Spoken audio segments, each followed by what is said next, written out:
Here we go. Ready? Oh, who's better than me? Yeah.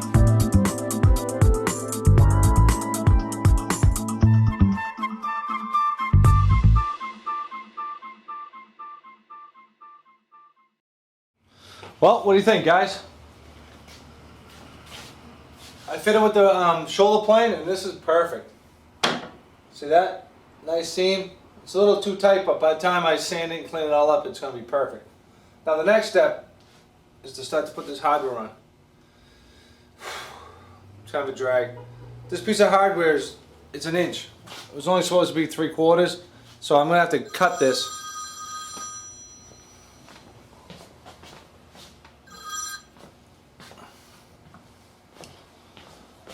Alrighty. I'm going to have to cut this so it's like 3/4 of an inch, a little less than 3/4 of an inch, so I got to stick it on top of the door. And I ran into another problem. By the time I ran the rabbit and all the other stuff, that lock that I've been waiting for isn't going to work. So I'm a little perplexed on what to do. I think I may have to get a cupboard lock that goes on the back. You know, I'm afraid if I house mortise a lock into this door, it's going to be really fragile and break. I mean, there's no meat on this door at all, so there's really nothing I can do about it. And on a lot of these old pieces, the hardware really would have been like whatever. Like there would be honking locks on the back of this stuff that wouldn't fit at all, but that's all they had, you know. It's not like I can custom make a lock for this. So I'm going to do the best I can with this lock and another one just like it that's smaller that goes on the bottom. Drill a few holes in the top and the bottom, secure the left hand door, and then keep my fingers crossed so I can find a lock for this friggin' on the door. Alright, man, next step. After I get it all set up on the bench, I'll show you what's up. Okay, now you can see I ran a groove with a little laminate trimmer down the edge of my door. So now what I need to do is fit this thing, okay? And it's basically just a matter of, I took a marking gauge and I went to the inside and to the outside, okay?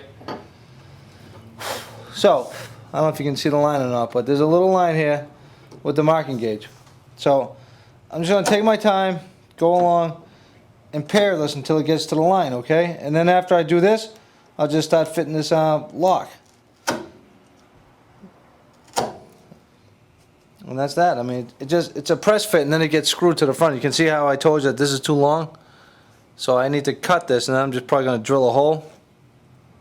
I think I got 2 little marks, so I just might drill a hole. See those 2 marks? And put little pins in or something. It's just to hold it, you know? So after I get this thing set, I'll turn the camera back on and show you what's up. Alright guys, now that you see that I have the bottom lock in and I have the top lock, you might notice that the pin looks a little different. You know, the little handle here? You see that? What happened was, after I set them and tried to put them in, I really couldn't reach around and grab it. So I went down to my buddy's machine shop and he put those extra tabs on there. So now when I close the door, we'll have something to grab onto. And you can also see that I put the little ferrule in there on the bottom and on the top as well. You see those? Now they were a little tough. What I did, right, I basically just took a Sharpie and I marked the bottom of the pin here, and then I would close the door.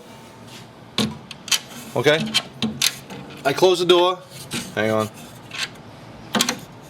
And I just marked it and then I drilled it out. I love it, man. So now these 2 doors lock perfectly. It's in there. Huh? Nice. Still waiting for the glass. Can't wait. I'm going to be kicking some butt when I get it. Now, the next thing I needed to do was put this lock in. Now, you may say, wow, that's kind of a small lock, T-Mac, but it's the only lock I could use because I didn't want to take any more meat out of the rail, style, whatever. I think it's called the style. So, I'm happy with the lock. You know, the salvage is good. Well, it's not even the salvage, it's the pin location, because I have this 3/8 lap joint, so it really pushed it over to 1 inch. So when I put the escutcheon over it, the 2 center spots, it's going to look good. So there's only a little discrepancy in the door, you see that? Kind of a drag, but I can fix that. What I need to do is just, you can watch this. I push on the top, see that? See it close? So that tells me that this hinge on this side needs to be taken in a little bit more, and I really don't have much room inside here, guys, so I'll probably have to plane a little off the door and then just move this, I mean, just a tiny bit, you know. That's the problem with butt hinges sometimes, you know, they're just a drag to put on. You can probably see that the line on the door, you know, isn't consistent with the case. You see how it's like a little open on the top and kind of closed up at the yeah at the top, at the bottom. You know what, I'm just losing my mind on this thing. It's been so freaking long that I just can't deal with it anymore. So that's how you put the locks on. Alright, now the next step that I need to do is get ready for the back panels for the glass, and I've already got the wood over here. Alright, you see it? Nice, huh? What I did was I went down to the lumber yard and I bought a piece of 6/4. I just cut it and resawed it. You really want to try to blend these things together, and to be honest with you, they're booked out because I just cut pieces in half. So I took, you can see how there's a piece of like stained wood here and here, and then this one is the same as that one over there. So they're booked out perfectly, so when you open the left door and the right door, they're gonna look the exact same. So I'm pretty excited about that. Why not, right? I might put a little detail on the inside, but I haven't decided yet. So this is the next step, and once I get to gluing these things, guys, we'll cut them and fit them. Alright? Alright, guys. Dun dun dun dun. Well, check it out. I got the first panel in. Looks awesome, huh? There's a little problem. Look at that.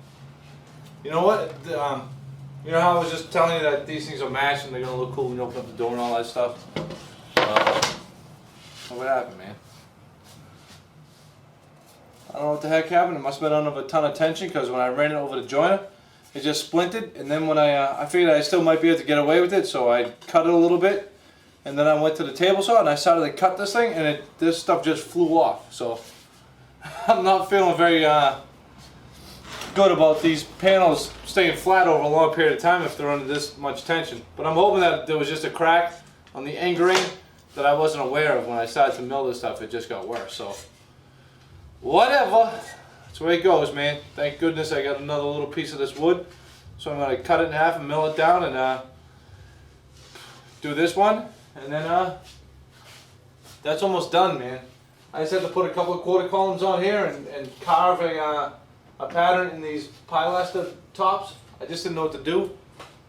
I was hoping to sell it to John Henry and put a Boston B there, but I haven't got a chance to talk to him yet. Not that I ever will. Alright, man. Well, just wanted to show you a little bit of a bummer that I had a few minutes ago. Alright, guys. Well, there's only a couple of pieces left, and I'm done with the upper case, and probably the next time you see it, I'm going to be at Christine Thompson's at the finishers, and we're going to be discussing the best way to finish this thing. So, there's only a few more little accent pieces to go on, and I figured I would save those for the completion, alright? So the next time you see it, all the little bells and whistles are going to be on it, and it'll really bring it together. But you know what? I'm pretty happy overall with the final product of this thing. I guess. I don't know. I'm not happy about much these days, guys. I'm just totally spent. You know? Now, the glass goes in, and there are, you know, little squish blocks that go inside here, you know, to keep the glass from rattling. You know, a squish block is just a piece of pine that's softer, so if it expands and contracts with the moisture, that it won't break the glass, you know. I still need to carve out this little detail right here, and I still need to put a little detail in the center of the column, and I need to put these escutcheons on, okay? But other than that, it's completed. And I'm really behind the 8 ball, and I have to get this thing over to the finisher. So hella high water, by the end of this weekend it's gonna go there. So check it out, everybody, because the next time you see this thing, it's gonna be brilliantly finished. It's gonna have, I mean, I can't wait to see this thing finished. I'm gonna even get welled up with tears of joy. Only if someone buys it. You know, all this is gonna get gold leaf gilding, and you know, it's just gonna be spectacular. So I really hope you enjoyed this section of the podcast. It really almost killed me. I mean, remember doing this stuff, guys? Oh, I remember that. That was painful. Even doing all that little fret work. I mean, it was fun for like the first block of it, but after I had to do like 19 of them or something, I was fit to be tied, you know? And that dental molding was extremely painful to do as well. All that molding, really, really tough. All right, well, this is the bat phone. I'll see you later. And the next time you see this thing, everybody, you gotta be in awe.